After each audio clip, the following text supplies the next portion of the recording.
अस्सलाम वालेकुम दोस्तों, उम्मीद है सब लोग खैरियत से होंगे। बात करेंगे ओमान में कोरोना केसेस की। आज 15 दिसंबर 2020 मंगल के दिन ओमान में 215 कोरोना के केस रिपोर्ट हुए और 3 मरीज वफात पा चुके हैं। इन्ना लिल्लाहि व इन्ना इलैहि राजिऊन।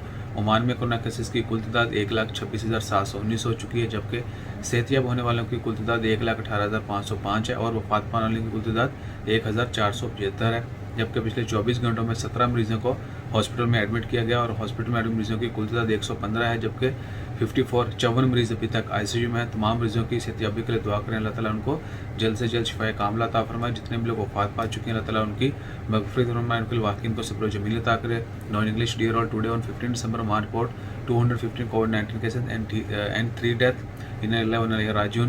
In Oman, total cases reached 1,26,719 and total recoveries 1,18,505 and total death in Oman due to COVID-19 are 1,475, while 17 patients admitted to hospital in last 24 hours and total patients in hospital are 115, while 54 patients are still in ICU.